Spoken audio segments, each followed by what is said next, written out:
자, 우리 이제 이것을 성경을 두 가지로 몇 가지씩 한번 보고 마치도록 그렇게 하겠습니다. 열왕기상 7장 21절, 열왕기상 7장 21절, 7장 21절을 보면 뭐라고 되어 있냐면 이렇게 되어 있어요. 이 두 기둥을 성전의 주랑 앞에 세우되 오른쪽 기둥을 세우고 그 이름을 야긴이라 하고 왼쪽의 기둥을 세우고 그 이름을 보아스라 하였으며 라고, 그 밑에 이렇게 보면 야긴이라는 말을 번호가 써 있는데 밑에 보면 뭐라고 되어 있어요? 저가 세우신다는 말이 되어 있죠. 그 다음에 보아스라는 말에는 뭐가 되어 있다고요? 번호로 보니까 그에게 능력이 있다 이렇게 되어 있습니다. 그러면 야긴과 보아스는 야긴은 세우신다는 말이고 보아스는 능력이라는 말이니까 여기 합하면 어떻게 돼요? 능력으로 건축한다. 그래서 성전은 뭘로 이루어졌다? 하나님의 능력으로 세운 것이다 이렇게 되는 거죠. 그러니까 하나님의 능력으로 하나님의 능력으로 세운 집, 이걸 성전이라 이렇게 말하는 거죠. 이거를 성전 기둥으로 그것을 세워놓고서 말씀하시는 것이다. 출애굽기 4장 27절, 출애굽기 4장 27절 한번 봐요. 27절 29절 한번 보면 이렇게 되어 있습니다. 여호와께서 아론에게 이르시되 광야에 가서 모세를 맞으라 하시매 그가 가서 하나님의 산에서 모세를 만나 그에게 입맞추니, 29절에 모세와 아론이 가서 이스라엘 자손의 모든 장로를 모으고 이렇게 되어 있습니다. 그러니까 하나님께서는 모세를 아론이 준비되어 있으니까 모세 보고 가라고 그래요. 그리고 아론한테 또 하나님이 말씀하셔서 모세가 오니까 모세를 영접해라 이렇게 이야기를 해서 함께 이스라엘 그 백성들을 구원하는 그런 역사를 하게 되는 거죠. 이게 이제 모세와 아론입니다. 그러니까 모세, 아론 이렇게 함께 있어야지 이게 예수님을 설명할 수 있는 거거든요. 그래서 모세는 그 당시에 왕으로서 일을 하는 것이고요. 그다음에 아론은 제사장으로서 일을 하는 거죠. 그러면 모세와 아론이 왕이면서 제사장이 돼야 되니까 여기에 보니까 왕이면서 제사장은 누구예요? 예수님이라는 얘기죠. 그죠? 그래서 예수님을 제사장으로 우리에게 소개하고 있는 그런 장면입니다. 그러니까 모세와 아론은 둘이 따로 떨어져서 일할 수 있는 게 아니에요. 제가 성경을 보면서 의문 났던 게 하나 있었는데 그게 바로 민수기 12장입니다. 민수기 12장에 보면 민수기 12장이에요. 여러분 의문 날 거예요. 성경에 보면 참 의문 나는 게 하나 있었는데 민수기 12장에 1절부터 이렇게 보잖아요. 그러면 모세가 구스 여자를 이제 결혼을 해요. 구스 여자는 어떤 여자냐면 아프리카 사람입니다. 에티오피아. 그러니까 검다라는 단어를 가지고 있어요. 이 구스라는 게 검다라는 의미를 가지고 있어요. 그런데 이 검은 여자를 이렇게 부인으로 맞아들였다? 그러면 모세가 평상시에 가정생활이 순탄했다, 순탄치 않았다? 몰라요. 그거는 우리가 잘 모르는 거예요. 그거 괜히 상상하지 마시고요. 구스 여자를 그냥 취했어요. 뭐 아브라함도 여러 명 부인을 얻었으니까, 또 다윗도 여러 명 부인을 얻었으니까, 뭐 꼭 집안이 뭐 이렇게 부인들이 개판이라 이렇게 다른 사람을 얻었고 이런 의미가 아니고, 모세가 어쨌든 구스 여자를 얻었어요. 얻었는데 하나님이 이제 구스 여자 얻으니까 이 하나님이 얻는데 못 얻게 하나님 막 막은 것도 아니고 그냥 뒀어요. 그랬더니 아론하고 미리암이 막 뭐라고 합니다. 모세한테 뭐라고 해요. 그러니까 모세는 또 한마디도 안 해요. 그러니까 한마디로 말하면 말 들을 짓을 했다는 얘기죠. 말 들을 짓을 했다는 거예요. 그러니까 모세가 아마 자기도 할 말이 있었으면 얘기를 했겠지. 너네 왜 그래? 뭐 이런 얘기도 했겠지. 근데 모세는 얘기를 못하니까 원래 또 말을 또 잘 못하고, 그러니까 말도 이렇게 좀 우둔하고, 이제 성경적으로 보면 모세는 말을 우둔하고 아론은 말을 참 잘했다 그렇게 이야기를 했거든요. 그러니까 말을 이제 못하고 이렇게 있으니까 누가 변호사로 나선 거예요. 그래서 민수기 12장에 보면 하나님이 변호사로 나서요. 그리고 뭐라고 얘기하냐면, 야, 니네가 뭔데 모세한테 그래요. 니네가 뭔데. 그러면 지금 여러분, 지금 목사님들한테 뭐라고 하면은, 니네 뭔데 목사한테 그래, 이렇게 하는 건 똑같은 얘기죠. 그럼 이제 그러니까 목사님들한테 무섭지, 그렇게 하기가. 목사 같지도 않은 목사들도 많은데. 자, 보세요. 목사 같지도 않은 목사들은 목사가 아니니까 진짜 목사한테는 그렇게 하면 안 되지. 근데 목사 같지도 않은 목사한테는 그렇게 해도 돼. 사실은 목사도 아닌데, 어떻게 보면. 그런데 여러분, 모세는 진짜 하나님의 종이거든요. 하나님의 부르심 받고 보낸 사람이에요. 이 사람이 몇 년 동안 훈련 받았어요? 40년 동안 훈련 받으면 누가 뭐라 그래? 누가 뭐라고 하면 하나님이 변호사로 나서는 거예요. 야, 니네가 모세를 알아? 니네가 모세를 알아? 이렇게 되는 거지. 니네가 모세를 알아? 모르지 뭐. 40년 동안 어떻게 지냈는지 어떻게 알아? 모세가 얼마나 외롭고 힘들고 그 집을 떠나 혼자 나그네 생활을 40년을 하면서 얼마나 힘들었겠어요. 그러니까 그가 그 고통 가운데, 그 고난 가운데 훈련을 받은 거예요. 그러니까 하나님은 모세를 인정하는데 사람들은 모세가 어떤지 모르는 거야. 그러니까 사람들은 막 비난해요. 모세가 왜 아프리카 여자를 얻었냐, 뭐 이런 식으로 막 하는 거예요. 그러니까 기분 나쁘다는 얘기죠. 왜 이스라엘 백성들도 있는데 왜 너는 그렇게 꼭 그런 여자를 부인으로 얻냐, 뭐 이렇게 얘기를 하니까 모세는 아무 말도 안 해요. 할 말도 없었지만. 그렇게 하니까 하나님이 나서서 니네가 뭔데 모세한테 그러냐 라고 얘기하면서 뭐라고 그러냐면, 아론은 비켜라 그러고 미리암한테 너 문둥병 걸린다 그랬어요. 문둥병 걸렸습니다. 그 자리에서. 그러니까 미리암은 문둥병 걸리고 여자니까 아론은 비켜. 그래서 아론은 열외. 이게 진짜 웃기잖아요, 말이. 그죠? 아론은 열외. 둘이 똑같이 잘못했는데 아론은 열외, 미리암은 문둥병. 이게 말이 돼야 안 돼요? 말이 안 되죠. 근데 성경은 그렇게 되어 있단 말이에요. 여자를 그때 당시에는 항상 무시하는 그 풍습이 있어서 그랬을까? 그렇지 않죠. 그런 게 아니라 아론이라는 사람은 누구하고 똑같아요? 모세와 같은 사람이에요. 그러니까 모세와 아론은 같이 나오는 거고, 이게 한 짝이에요. 둘이. 이거는 둘이 분리가 된 게 아니고 하나가 된 거예요. 그래서 아론이 뭐라고 하는 건 괜찮은 거야. 근데 미리암은 여기에 짝이 아니잖아. 여기에 짝이 아니기 때문에 미리암은 잘못한 거예요. 둘이 하나면 괜찮은데 다른 사람이 뭐라고 하면 그건 잘못된 거라는 거지. 예를 들어서 남편과 아내가 둘이 결혼했잖아요. 그러면은 부인이 남편한테 좀 뭐라고 할 수도 있고 남편이 부인한테 좀 뭐라고 할 수도 있잖아. 그런데 다른 여자가 자기 남편한테 뭐라고 하면 돼, 안 돼? 안 된대. 저기서 안 된대. 안 된대. 저쪽에서도 자기 남편한테 다른 여자가 뭐라고 하면 안 된대.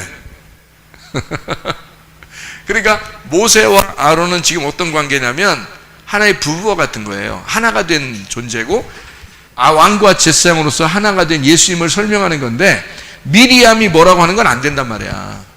미리암이 뭐라고 하는 건. 그래서 미리암은 문둥병이 걸리는 거예요. 그리고 아론은 괜찮고, 이게요. 이것 때문에 그런 거예요. 그러니까 하나의 짝이기 때문에 그렇습니다. 예수님을 소개할 때 성경에서 이렇게 같이 소개하기 때문에 그런 일들을 하는 거죠. 그래서 모세와 아론을 두 감람나무라고도 해요. 이게 두 감람나무. 모세와 아론을 두 감람나무라고 이렇게 얘기도 하고요. 요한계시록에 나오는 그런 얘기죠. 요한계시록 11장 4절 이렇게 요한계시록 11장 4절. 왜 제가 성경을 여러분 찾으면서 이렇게 보여주냐면 성경이 그렇게 이루어졌기 때문에 그렇습니다. 요한계시록 11장 4절에 보면요, 그들은 이 땅에 주 앞에 서 있는 두 감람나무와 두 촛대니 이렇게 돼 있거든요. 그러니까 둘씩 돼 있는데, 둘씩이라기보다도 두 감람나무, 두 등잔대 이렇게 이렇게 돼 있는데 두 감람나무가 두 개가 아니고 하나니까 기름 부음 받은 걸 감람나무라고 그러거든요. 그러니까 둘인데 기름 부음 받았어요. 그러니까 모세도 기름 부음 받고 아론도 기름 부음 받았죠. 그래서 기름 부음 받은 자 둘, 이것을 모세와 아론. 그러니까 모세와 아론이 뭐 하는 사람이에요? 왕하고 제사장이죠. 이렇게 이게 누구를 말하는 거예요? 예수님을 말하는 거란 말이에요. 그죠? 그러니까 두 개를 말하는 게 아니라 이걸 하나로 말하는 두 감람나무가 둘이라고 하는 건 일부러 증인을 말하려고 하는 거거든요. 증인은 둘이래. 그래서 아브라함도 하나님의 증인이기 때문에 소돔과 고모라 멸망시키려 할 때 아브라함도 하나님이 이제 직접 나타나서 아브라함한테 나 소돔과 고모라 멸망시킬 거야 이렇게 하면은 아브라함한테 안 알려주고 멸망시킬 수도 있어요. 근데 그러면 하나님 혼자 멸망시키는 거잖아. 근데 사람한테도 알려줘서 누군가는 증인이 되는 거죠. 그래서 그 증인으로서 증인은 하나님의 사람으로 증인이 누군가 있고 하나님이 자기 심판도 하고 이제 그러는 거예요. 그래서 그 증인을 하나 세우는데 아브라함을 그때 당시엔 세운 거지. 그래 놓고 자기는 가서 멸망시켜요. 그 소돔과 고모라 멸망시키러 갈 때 몇 명 천사가 가서 멸망시켰죠?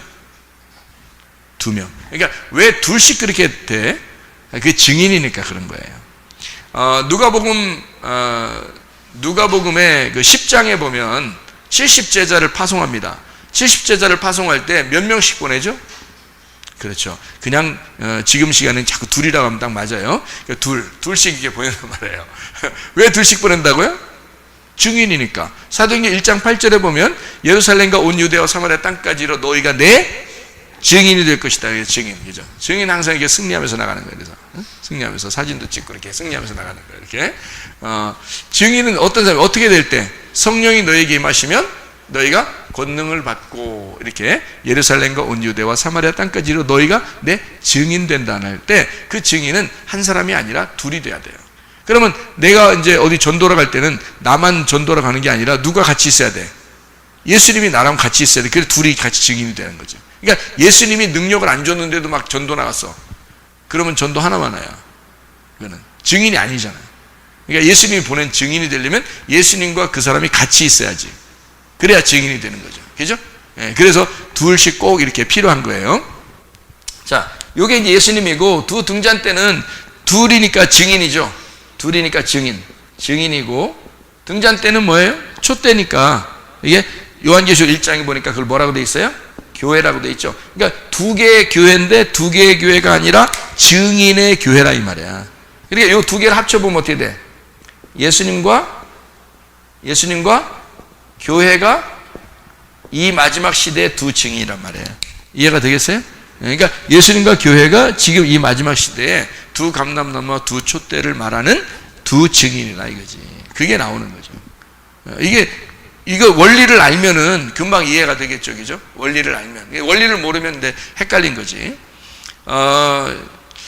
요한계시록 10장에 1절 한번 봐봐요. 내가 또 보니 힘센 다른 천사가 구름을 입고 하늘에서 내려오는데 그 머리 위에 무지개가 있어요.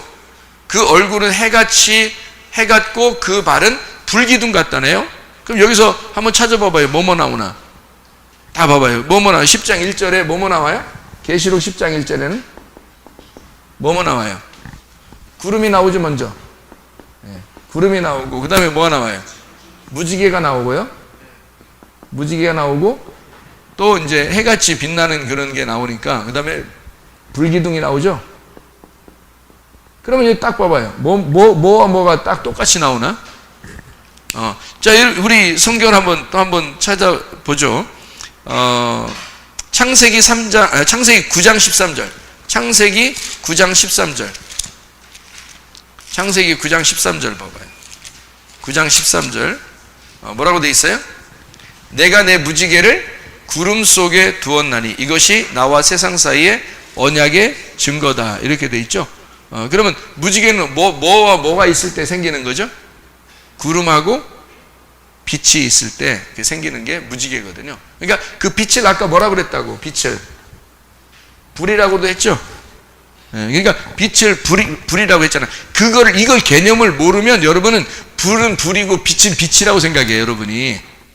그래서 제가 이거를 설명을 해주느라고 우림을 갖다가 오르에서 나왔다라고 해서 이걸 설명해 준 거야. 그러니까 불을 여러분은 빛이라고 보지 않고 나누어서 자꾸 본다고. 불덩어리하고 빛하고는. 근데 사실 성경적인 말로 봐서는 불하고 빛은 같은 거라는 거지. 무슨 말인지 알겠어요? 불하고 빛은 같은 것이다. 이렇게 볼 수 있는 거지. 그러니까 불로 표현할 때는 태운다는 얘기고, 빛으로 얘기할 때는 비추어 준다는 걸 얘기하는 거예요. 환하게 해준다는 것을 얘기하기 위해서 그런 거죠. 예수님이 그 침례를 받으시는 그 예수님이요. 예수님은 뭘로 침례를 주신다 그래요? 너희들에게 뭘로 침례를 준다? 불과 성령으로 침례를 준다 그러잖아요. 불과 성령으로. 그러니까 그게 무슨 얘기예요? 불이 곧 성령이고 성령이 곧 불이다. 그걸로 침례를 준다는 얘기예요. 그러니까 예수님은 뭘로 침례를 준다? 물로 침례를 주시는 분이 아니라 불로 침례를 주시는 분, 성령으로 침례를 주시는 분이라는 거죠. 그러면 성령과 불은 무슨 역할을 하는 거야? 성령과 불은 무슨 역할을 해? 불은 태우는 역할, 성령은 비추어 주는 역할. 그죠? 그래서 그걸 예수님은 어떤 분이시냐면 물로 침례를 주는 게 아니라 불과 성령으로 침례를 주셔서 불로서 너희를 껍질을 다 까버리고 그리고 태워버리고 그리고 성령으로 너희를 비추어줘서 완전한 빛이 너희 안에 거하시게 만든다. 이게 이제 성령의 침례를 우리에게 주신다는 그런 얘기거든요. 예수님이 그렇게 해주신다 하는 얘기예요. 그러니까 이런 내용들을 우리가 이제 보면 이해가 되겠죠. 그래서 구름 속에 무지개를 두었다. 그러니까 구름과 불 이렇게 설명해주는, 구름과 빛 이렇게 설명해주는 얘기죠. 그러니까 요거를 같이 말하면은 우림과 둠밈이죠. 둠밈과 우림이란 말이에요. 그래서 우림과 둠밈을 같이 이렇게 표현하는 거죠. 완전한 어떤 빛, 완전한 불빛 이렇게 표현하는, 그게 무지개란 말이에요. 그러니까 그 무지개는 영원히 옛날부터 지금까지 계속 있어 왔으면서 그 무지개는 변함이 없잖아요. 그 구름과 빛이 같이 있으면 계속 무지개가 있는 거란 말이야. 그럼 그게 변함이 없어요. 그 변함이 없으니까 그걸 뭐라 그래? 언약이라 그렇게 말한다. 무지개 언약이라 그렇게 말해요. 변함이 있으면은 언약을 하면 안 되죠. 여러분 결혼할 때 결혼 서약하죠. 결혼 서약을 결혼 언약이라고도 하죠. 그럼 그 언약이라는 건 변하려고 하는 거예요? 변하지 않으려고 하는 거예요? 변하지 않으려고 그 언약하는 거예요. 그 서약에, 그 결혼 서약이라고 하는 거야. 그 서약을 하면 일단 변하지 않는 거를 전제로 하는 거예요. 그게 서약이라고요. 그러니까 성경에서 말하는 서약, 맹세, 언약, 이 말은 하나님 쪽에서 변하지 않겠다고 하는 거예요. 그래서 그걸 무지개로 둔 거야. 소금도 마찬가지고요. 변하지 않겠다. 하나님 쪽에서는 변하지 않겠다는 그런 의미예요.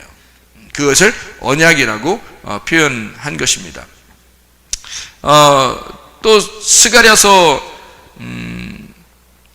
4장 11절 한번 보면요. 스가랴서 4장 11절 14절 말씀해 보면 스가랴서 4장 11절 14절 말씀, 11절 14절 말씀. 내가 그에게 물어 이르되 등잔대 좌우의 두 감람나무는 무슨 뜻입니까? 이렇게 물어봤어요. 그랬더니 14절에 이르되 이는 기름 부음 받은 자 둘이니 온 세상의 주 앞에 서 있는 자니라, 이렇게 되어 있습니다. 그래 놓고 이게 4장에 누구에 대한 이야기를 써요? 스룹바벨에 대한 이야기를 씁니다. 스룹바벨이요. 그리고 여기에 그 스룹바벨 이야기만 이렇게 쓰는 게 아니고요. 3장에 보면 여호수아에 대한 이야기를 써요. 그러니까 3장과 4장을 통해서 보니까 누구와 나와요? 여호수아와 스룹바벨이 나오죠. 이 여호수아와 스룹바벨이 나오는데, 여호수아 스룹바벨, 자 여호수아 스룹바벨 이렇게 나오는 게 있는데, 이게 이제 두 감람나무라는 거예요. 두 기름 부음을 받은 자라는 거니까. 이게 제사장이잖아요. 제사장, 여기서 제사장이라고 나와. 스룹바벨은 왕이라고 나와. 그럼 이게 다 뭐를 의미하는 거다? 똑같이 여기 있는 것을 여기 있는 얘기를 하는 거잖아요. 그죠? 그러니까 스룹바벨과 여호수아가 둘이 나누어진 게 아니라 그 둘이 두 감람나무, 두 기름 부음을 받은 자다, 이렇게 표현을 하고 있죠. 성경을 또 한번 우리가 찾아봐요. 그 출애굽기 40장 38절 말씀, 출애굽기 40장 38절 말씀.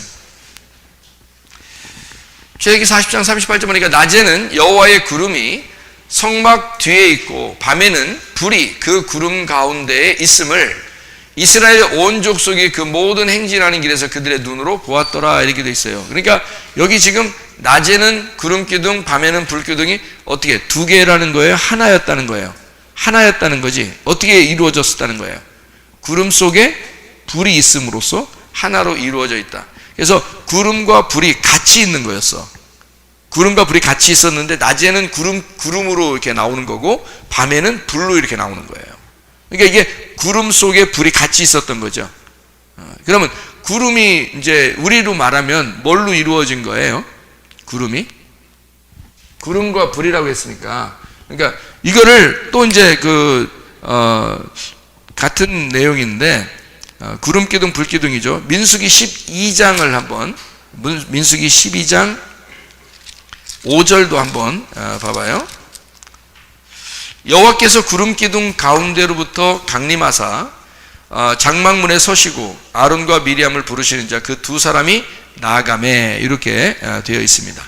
구름과 불기둥, 그러니까 구름기둥, 불기둥이라고 되어 있는데요. 요한계시 10장 1절에도 뭐뭐가 나온다고? 구름이 나오고 불기둥이 나오고 무지개가 나오잖아요. 그죠? 그러니까 무지개는 뭔가 알겠죠? 구름과 불이 같이 있으면 무지개가 나온다고. 그죠? 그래서 이걸 언약이라고 한다고요. 이게 언약, 이게 계명, 말씀, 예수님이란 말이에요. 자, 무슨 말인지 아시겠죠? 성경을 이제 원리를 한번 이렇게 알게 되면 성경이 이렇게 이루어졌구나라는 걸 알게 되는 거거든요. 그러니까 이게 뭘로 이루어졌다? 그러니까 구름과 불기둥으로 이루어졌다. 그러면 구름과 불기둥으로 이루어진 것이 출애굽기 시대에 구름 속에 불로서, 그러니까 하나로 되어 있다는 말이에요. 그죠? 구름 속에 불. 자, 봐요. 구름 속에 불. 이게 구름 속에 불이니까 구름은 뭘로 이루어졌죠? 구름은 뭘로 이루어졌어요? 물로 이루어졌죠? 물로 이루어졌잖아요. 이해하죠? 물로 이루어졌지? 그러면 불은 뭐라고 했어요? 불은 뭐라고 했어요? 빛이라고 했고, 빛은 생명이고 말씀이고 성령이라 그랬죠. 그러면 구름 속에 불이니까 물과 뭐예요? 물과 성령이죠. 그럼 물과 성령으로 어떻게 되는 우리가? 요한복음 3장 5절에 보면 물과 성령으로 거듭나죠. 거듭나. 이 거듭나는 것은 어디서 태어나는 걸 거듭난다고 그래? 하늘에서 태어나는 걸 거듭난다고 그래. 하늘에서 태어나. 자, 하늘에 태어난 자가 누구예요? 이 땅에? 예수님이에요. 예수님이 하늘에 태어난 자예요. 우리는 어디서 태어난 거야? 땅에서 태어났잖아. 우리는 흙에서 땅에서 태어났잖아. 예수님은 하늘에서 태어난 거고, 우리는 땅에서 태어났고 예수님은 하늘에서 태어났지. 그래서 우리 보고 어떻게 하래? 거듭나래. 그러니까 하늘로서 다시 태어나래. 그렇죠? 하늘로 다시 태어나면 너희가 거듭나는 거야. 너희가 구원받은 거야. 비로소 네가 운명이 바뀐 거야. 우리가 땅에서 태어나면 성격들이 말이에요, 다 땅에서 유전적으로 다 내려옵니다. 그래서 집안을 다 조사하면은 척 보면 알아요. 아버지 닮았구나, 저 엄마 닮았구나. 금방 알아요. 그러니까 그 집에서 좀 들어가서 좀만 살다 보면 금방 알아요. 애가 태어나면 아빠 닮지 않으면 엄마 닮았어. 근데 참 희한하게 반반씩 닮은 사람도 있어. 요거는 아빠 닮은데 요건 엄마 닮았어. 뭐 이런 사람도 있어요. 그러니까 참 희한하죠. 그게 어떻게 그렇게 유전적으로 내려오나 몰라. 그게 아름다운 일이에요? 안 아름다운 일이에요? 아름다운 일이에요. 그게 왜 아름다운 일일까? 엄마 아빠를 닮아서 내려오는 게 왜 아름다운 일일까? 응? 그렇게 안 닮으면 말이에요, 문제가 생겨. 왜 문제가 생기냐면, 하나님 아버지가 우리를 다시 태어나게 했을 때, 거듭났을 때 우리는 반드시 누굴 닮게 돼 있어?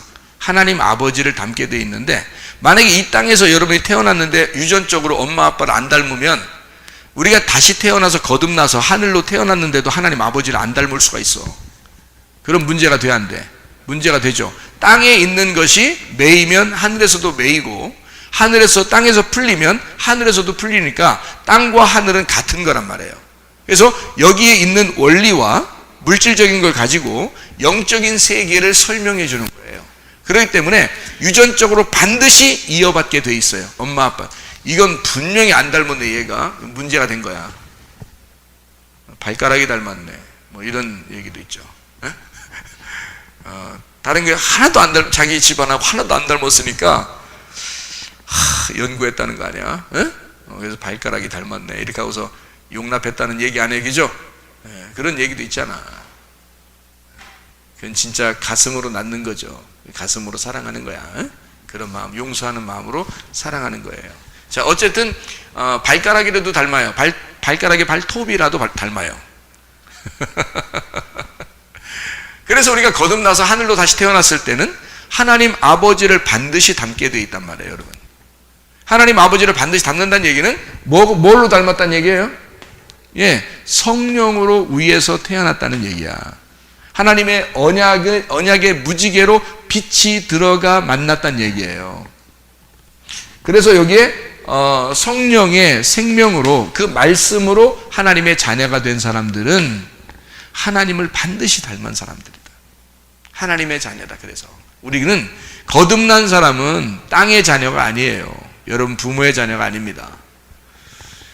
하나님 앞에 거듭난 사람은 우리는 반드시 하나님 아버지의 자녀예요. 그래서 여러분과 저는 하나님 아버지의 자녀로 우리가 거듭나려고 교회를 다니는 거잖아요. 그렇죠? 그러니까 우리는 거듭난 사람들이 돼야 돼. 땅의 사람이 아니고 우리는 하늘의 사람이다. 자, 우리의 가진 물질도 하나님 것이다. 우리가 살아갈 때 남편도 아내도 하나님 것이다. 거듭난 사람은 그렇게 반드시 되겠죠. 예, 부모님도 자녀도 다 누구 거예요? 하나님 것이다 라고 주장을 하지만 그게 아닌 것처럼 살아간다는 사람들이 많다는 거지. 그게 문제인 거지. 그러면 그렇게 문제가 있는 사람은 뭐 어떻게 됐다는 거야? 자기를 자꾸 어떻게? 죽여야 되겠죠. 자기를 자꾸 죽임으로써 땅의 삶을, 땅의 운명을 끊고 하늘의 운명으로 갈아타야 된다는 거죠. 그거를 거듭났다고 그래요. 그래서 땅에서 난 자는 땅에서, 하늘에서 난 자는 하늘로서 난 자다. 이렇게 요한복음 3장에 예수님이 설명하고 있는 거예요. 땅에 난 건 여전히 땅이다. 요한복음 3장 한번 봐봐요. 요한복음 3장 보면 땅으로 난 건 땅이에요. 육으로 난 건 그래서 육인 거고, 영으로 난 건 반드시 영으로 되어 있습니다. 그러니까 하늘로 난 거는 하늘로 되어 있어요. 거듭난다는 말이죠. 6절에 요한복음 3장 6절 말씀, 육으로 난 것은 육이요, 영으로 난 것은 영이다. 이게 같다는 말은 틀리단 말이에요. 틀리단 말이에요. 그래서 육으로 난 건 땅의 운명이고요, 영으로 난 건 하늘의 운명이란 말이에요. 그러니까 육은 육이고 영은 영이라는 거야. 그러니까 여기서 뭐라고 그래? 7절에 거듭나야 하겠다는 말을 놀랍게 여기지 마라 이렇게 돼 있어요. 바람이 임의로 불매 내가 그 소리는 들어도 어디서 와서 어디로 가는지 알지 못하느니 성령으로 난 사람도 다 그러하다. 자, 여기서는 물이라는 걸 뺐죠. 성령으로 난 사람이라고 한 거죠. 그죠? 여기서는.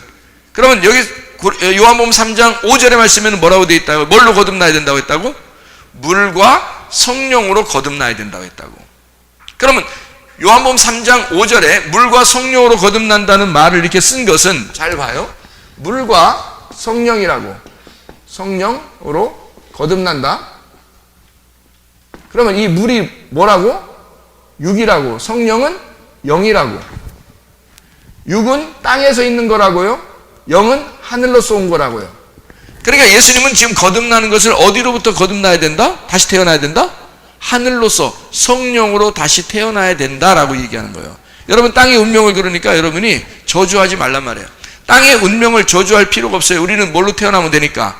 하늘로서 성령으로 태어나면 되니까. 성령으로 다시 거듭나서 태어나면, 그런 거듭남이 되면, 하늘의 운명으로 갈아타면, 하늘의 사람이 돼버리면 이 세상에 있는 건 끝났는 거란 말이에요. 그러니까 성경은 그걸 지금 얘기해 주고 있는 거야. 성령의 사람도 어떻게 움직인다? 바람이 임의로 부는 것처럼 자유롭게 된다는 거죠. 자유롭게 된다. 그러면 육으로 태어난 사람은 어떻게 됐다는 말이야? 자유롭지 못하고 어떻게 된다? 자유롭지 못한 걸 반대. 그게 자유롭지 못한 거니까 반대는 뭐예요? 그러니까 자유로운 거에 반대는 구속당해서 이게 뭐 구속했다, 구원했다 이런 말이 아니라 구속당했단 말이에요. 억압당했다 이거지, 그죠? 그러니까 뭔가에 매여 있는 거죠. 자, 신앙생활도 어떤 사람은 막 매여 있어. 매여서 신앙생활한다고, 그죠? 율법적으로 신앙생활한다고요. 그렇다고 자유라는 건 막 방종하라는 의미가 아니라겠죠? 방종이 아니야. 자기가 반드시 울타리라는, 교회라는 울타리를 거치고 성경이라는 울타리를 그 안에서 자유로워야 된다는 것을 얘기하는 거지. 어쨌든 억압된 데서 우리가 자유로워지는 것은 하나님의 성령이 우리 안에 임하시면, 하늘의 운명으로 갈아타면 사람이 자유로워진다. 근데 땅의 운명을 가진 사람들은 뭔가 억압돼 율법적인 삶을 살아간다. 그런 땅의 운명을 가진 것들은 이제 어떻게 돼야 돼? 그럼 물과 성령으로 거듭나야 되니까, 물은 땅에서, 성령은 하늘에서. 그럼 어떻게 돼? 물로 장사 지내야 되죠. 그 물로 장사 지내는 걸 침례라 그러는 거야. 그래서 그거를 죽음, 그 죽음을 반드시 경험한 자, 회개가 반드시 일어난 자가 성령으로 거듭나게 된다. 이렇게 되는 거죠. 그러니까 땅에서 완전히 죽은 자가 하늘로서 완전히 새롭게 태어난 자가 된다, 이런 말이에요. 그러니까 예수 그리스도가 언제 완전해지는 거야? 이 땅에서 십자가를 지시고 죽으시면 완전한 빛이 되는 거지. 둠밈과 우림이 되는 거죠. 완전한 빛 대신 예수 그리스도가 된다. 여러분과 제가 이 땅의 레위인으로, 그리스도인으로, 거듭난 자로, 제사장으로서 왕같은 제사장으로 살려면 둠밈과 우림을 같이 가지고 있어야 된다. 이것이 뭔가? 예수 그리스도라는 진리, 그 완전한 빛, 완성된 빛 대신 성령의 충만함을 가지고 있어야 된다. 그래야 주님의 사람이다, 이 말이에요. 기도하겠습니다. 우리 하나님 아버지, 사랑과 은혜를 감사를 드립니다. 아버지 하나님, 그리스도 예수 안에서 하나님 거룩하고 복되게 도와주시옵소서. 아버지의 성령이 충만한 사람 되게 도와주시고, 땅의 운명에서 벗어나 하늘의 운명으로 갈아타 거듭난 주의 사람들로서 우림과 둠밈이 우리의 속에 충만하고 성령 충만한 진리의 사람들로 살다가 주님 만나게 도와주시옵소서. 감사하며 예수 그리스도 존귀하신 이름 받들어 기도 올리옵나이다. 아멘.